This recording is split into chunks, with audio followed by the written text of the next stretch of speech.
Les grosses têtes dans la nuit des temps en février 1985. Autour de Philippe Bouvard, Léon Zitrone, André Gaillard, Rika Zaraï et Jean-Yann.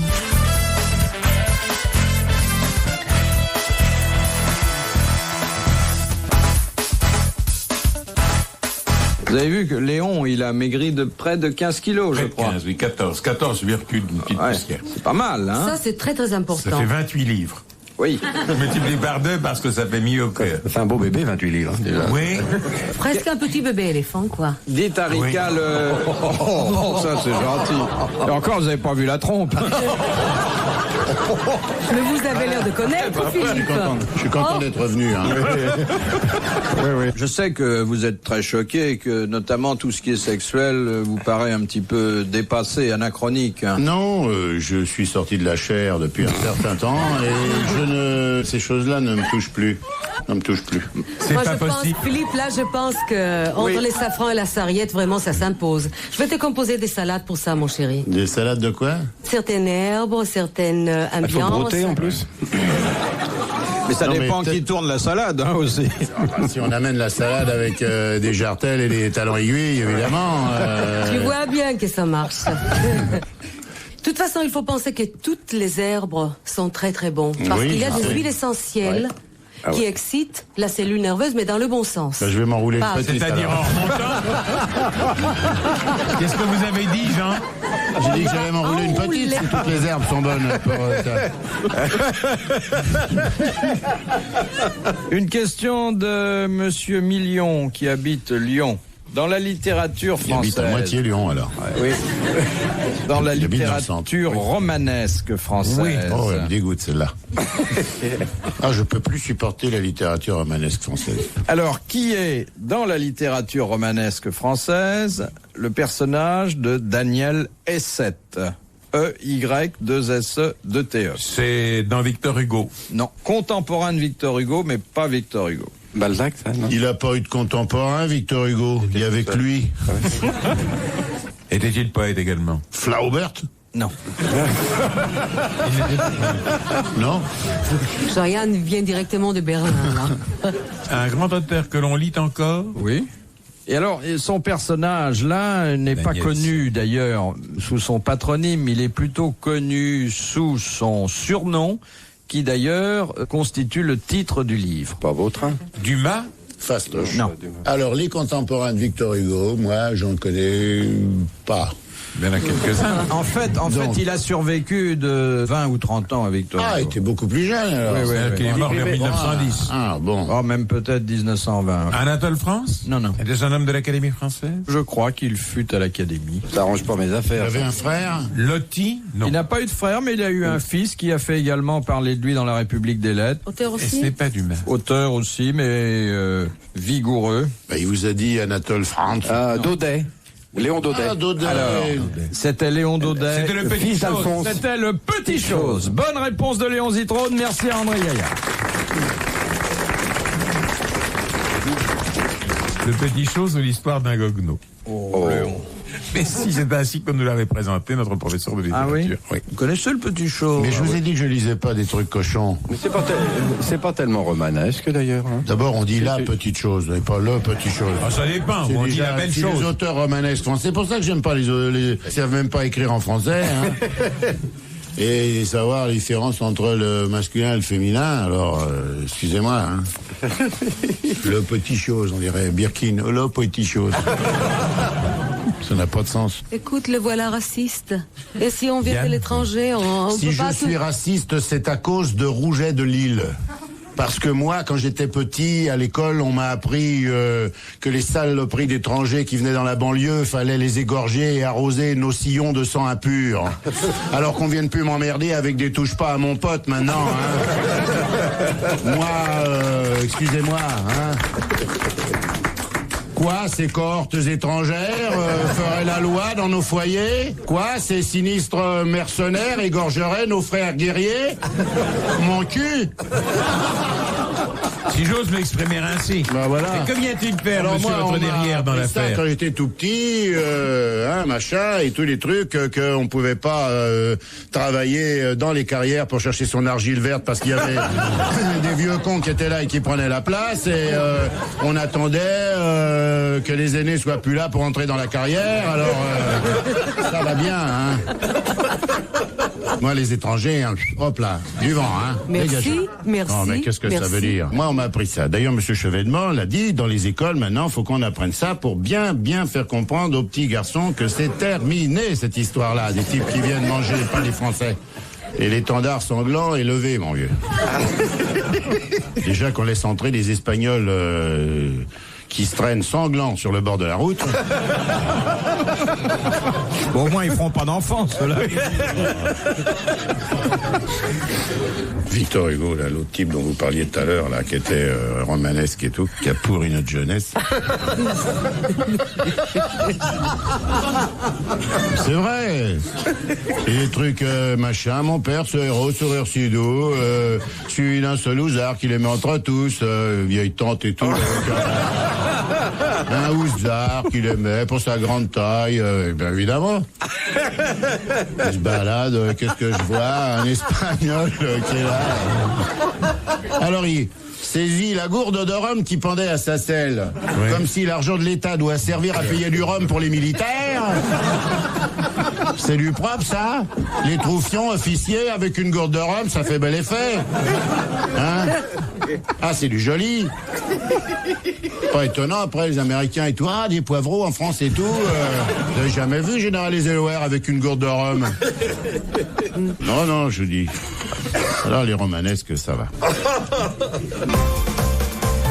Bonjour, c'est Stéphane Bern. Dans ce début de semaine, j'ai le plaisir de recevoir pour vous, dans la bonne heure sur RTL, un acteur discret, Patrick Chenet, qui est à l'affiche de Labracone, début avril, sur nos écrans. À la bonne heure, Tout à l'heure dès 11h sur RTL. les grosses têtes dans la nuit des temps sur RTL de 4h à 4h30. Question de monsieur Carrel de la Plaine Saint-Denis. Bon, je crains le pire.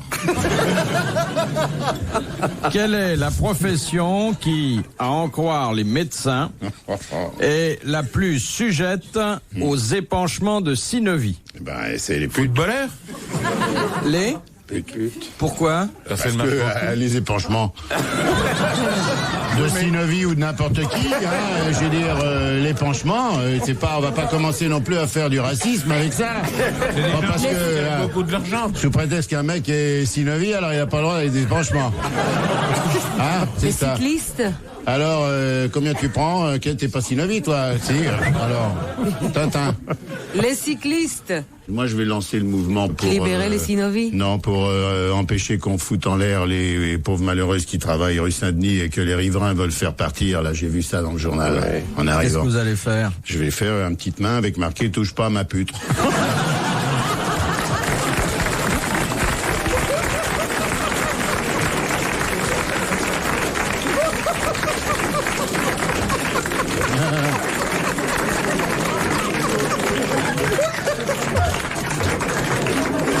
C'est mon droit, donc. Ah ouais, moi.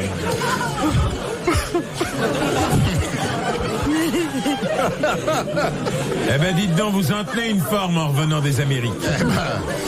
Vous pouvez peut-être en prendre 2-3 chez vous, déjà. Non, mais c'est pas le problème. C'est on dit, ah, les riverains se plaignent et tout, mais elles sont riveraines par définition, elles aussi. Ah oui. Alors évidemment, ça gêne les gens qui ont des boutiques dans la rue Saint-Denis. Bon, et nous, quand on va au pute, ça nous gêne pas les boutiques?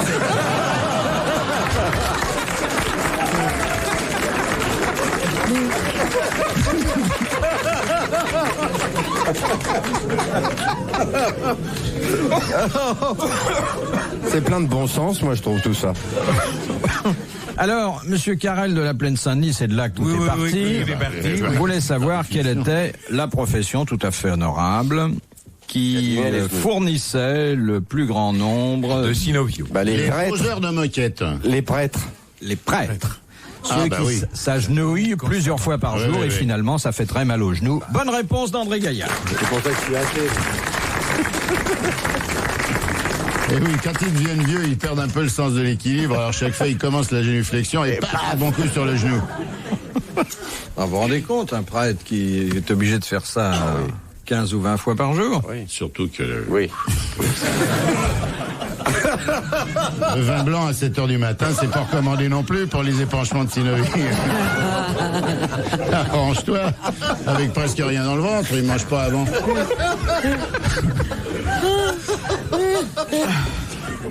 De Monsieur Belverge, qui habite Creil. Encore un prétentieux. Ah, dis donc, l'orgueil, il étouffe pas, lui, là. Je serais muet.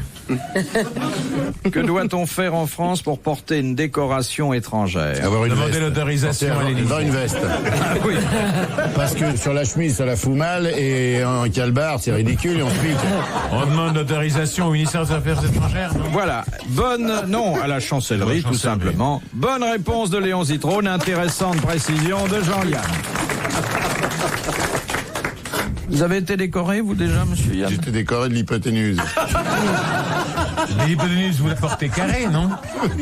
Vous la portez en travers? Non, non, elle est égale, si je ne m'abuse, à la somme de tous les autres décorés. Oui, j'ai été décoré, mon vieux. De quoi? Moi, j'ai eu tous les trucs qu'on peut avoir quand on envoie des sous. C'est-à-dire? Je sais pas, il y a au moins 200, 250 décorations en France qu'on paye. obtient si on en envoie. payant? Oui, 1000 balles pour les eaux et forêts, les sauveteurs, je sais pas quoi. Les auteurs réunis? Sauveteurs réunis, pêcheurs bretons, tout. Faut faire des dons. Comment? Il suffit de faire un don aux pêcheurs bretons pour être décoré? Sans ça, comment ils auraient de l'argent? Mais C'est ce dans qui le m'intéresse, c'est les journal. marins Non, bretons. moi j'ai su ça quand j'étais service militaire. Oh là là, faut tout leur dire. C'est marrant. Alors les Français, vous êtes rigolos, hein, vous savez pas tout ça au quoi vous avez droit. Et puis bon, alors dans le journal officiel, moi j'étais soldat, et comme tous les soldats, j'avais rien à foutre. Alors Alors vous lisiez le journal officiel. alors mais non, j'étais dans un service ministériel. J'ai fait une guerre très brillante, et alors avec les copains, on avait le journal officiel, on lisait, on cochait comme ça un certain nombre de trucs auxquels on a droit, et c'est formidable parce que nous on se disait on est deuxième classe, on va impressionner si on se colle des médailles partout. Oui. Et on peut en avoir presque autant que Bokassa en envoyant seulement des dons ou en faisant des choses. Il y a la médaille des noyés par exemple. Bon, il faut Qu'est-ce simplement... qu'on fait en noie quelqu'un? Non, il y a un type qui écrit qui dit j'étais en train de me noyer, Zitrone m'a sauvé, crac, médaille des noyés. Attends, Mais avec c'est un trop non billet de 1000 noyé. balles. Pas forcément, un billet de 1000 balles au mec qui écrit, parce que Oui, ça, il va pas écrire pour dire qu'il se noyait. comme ça, ouais. Et des décorations gratuites, vous n'en avez pas eu? J'ai eu le mérite franco-britannique, mon vieux, Qu'est-ce que c'est que ça? pour service rendu à la cause de l'histoire. Et vous portez jamais ça? Non, par modestie. Parce que ça irait pas sur le... Si j'avais fait une émission avec les Beatles, alors je ne pourrais non plus étaler j'ai un mérite franco-britannique. Ah, ben, Commande. Il a le mérite franco. Commandeur du Ouais, un peu le monde veut. Les grosses têtes dans la nuit des temps. Sur RTL, de 4h à 4h30.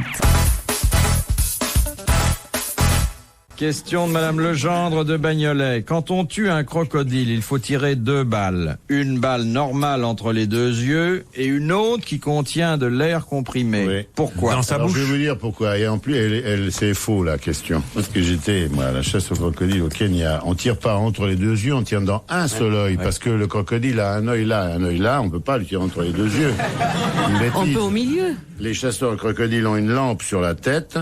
Ils se baladent comme ça, comme les chirurgiens, et on envoie un éclair dans l'œil du crocodile, et on tire une première balle dans l'œil, et une deuxième balle à air comprimé pour qu'il gonfle et qu'il ne s'enfonce pas pour se... Exactement, pour l'empêcher de couler, Voilà, c'est pour ce le que je couler, voulais vous entendre Il dire. coule pas, il plonge et il va se planquer dans les racines et on récupère pas la peau. Bonne réponse de Jean-Yann. Dites donc, vous en avez appris des choses aux États-Unis. Vous vous baladez à Hollywood en racontant ça? Au Kenya. Au Kenya. Mais est-ce que vous le racontez aux gens Normalement, que c'est vous pas voyez aux interdit États-Unis? déjà au Kenya, cette chose horrible. Non, c'est au Kenya, il y en a de moins en moins les crocodiles. Il y a de plus en plus de sacs par contre. Et justement, à cause de ça, j'avais l'impression que c'était interdit. Non, c'est interdit de tuer les petits. Et le gros? On peut toujours Oh, tuer ça les va, gros. une fois qu'ils ont servi, on tue les gros. Et alors, j'avais vu un Anglais, ça c'est un truc très bien, c'est un Anglais qui avait lu, avant qu'existent les balles à air comprimé, qui font gonfler le crocodile, les aides des chasseurs se précipitaient avec une barque, essayaient d'attraper le crocodile avant qu'il s'enfonce, lui ouvraient la gueule et mettaient un bâton pour Oui. que l'air Il puisse rentre, pas et la que ça retrouver. fasse le même effet. C'est-à-dire Il que pourrait l'air mettre un rentre à ballon. l'intérieur. Et les gens voyaient des photos comme ça et on racontait tout le temps que... Les bandes dessinées. Voilà, dans les bandes dessinées, que pour attraper un crocodile, il y avait qu'à prendre un bâton et puis il fourrait ça dans la gueule. Alors un idiot d'anglais qui était là, quand j'étais, moi, au lac Rodolphe, il était avec sa femme et il dit, moi, je me dégonfle pas, tu vas voir. Oh. Et le crocodile, c'est comme certains poissons, il a un squelette, mais un squelette qui fait seulement ses deux mâchoires. Il n'y a pas d'os ici, là. C'est de la pio. Alors le mec, il a pris son truc. Regarde, Mémène, prends la photo. Hop, crac. Ah, le bras, boum, il s'est retrouvé. Oh là là. Et, ouais. Et nous de rigoler comme des fous. Regarde l'anglais. Souviens-toi de Jeanne d'Arc, etc. Quoi. Le grand jeu consiste à attraper la mâchoire et à la serrer comme ça et à se laisser balader. Parce que il est pas très fort pour ouvrir. Par contre, je claque. Ah, il ferme plus vite qu'il ouvre. Ah oui, il ferme plus vite qu'il ouvre. Alors, si on le tient comme ça bien, il ouvre pas. Mais les autres arrivent. Touche pas à mon pote.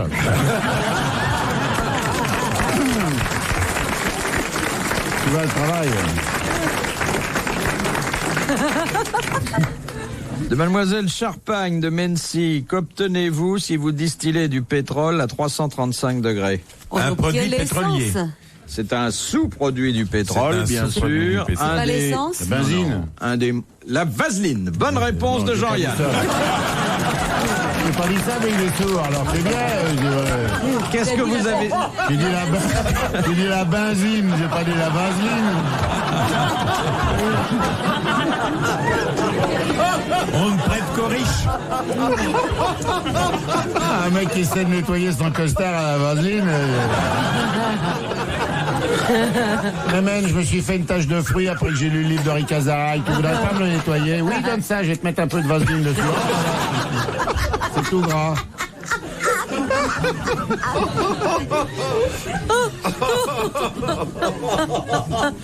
Ça sert d'être loin l'un de l'autre. Hein, Moi, je découvre Rika, je la connais depuis pas mal de temps, même, je l'aime beaucoup, enfin depuis autant de temps que je la connais, mais je découvre une nouvelle Rika. Je l'ai vu débuter. C'est le don de cet après-midi. Léon, d'abord, notre amour est réciproque. Oh, mais il fallait pas le dire. Oh, bah, petit coup de violon, là. Est-ce qu'on peut ramer? Un petit fond sonore, non, ça vous n'en dérangerait pas J'ai envie de vous donner une chambre au premier. Ouais. Oh non, il est tout à fait platonique et il est tout à fait basé sur les mêmes vues de l'art. C'est à cause de ça que ça dure. Voilà. Moi, je l'ai vu débuter, Rika. Moi aussi. Mais il la souille. C'est vrai. Mais vous étiez tous là le même jour? Ah, oui. Moi, je l'ai vu arriver à Paris. Ce jour-là, moi. Je sais pas, tu devais t'occuper. Oui. Vous devez tourner un film. On va dire l'année, Philippe, Elle ou était pas? encore en uniforme. Elle venait d'être démobilisée, mais elle n'avait pas encore... Il n'y avait pas de sous pour s'acheter. Sergent-chef, comme ça, qui arrive à Paris. Et tu chantais deux chansons. L'Auvergnat de Brassens et le Fiacre. Quincaillula. Oui, mais... Avec votre accent, ça devait être irrésistible. Samba Kikar et les Resov, Shuv Irzara, les Lokarov, Ça, c'est de la l'Auvergnat. Krioucho.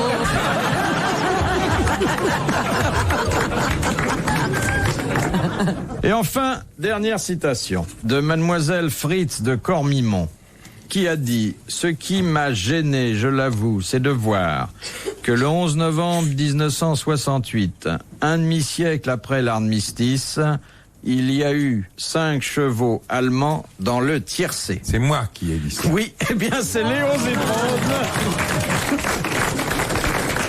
Bonne réponse de l'intéressé. Madame, messieurs, bravo, merci, à la prochaine fois. Retrouvez les grosses têtes dans la nuit des temps à tout moment sur RTL.fr.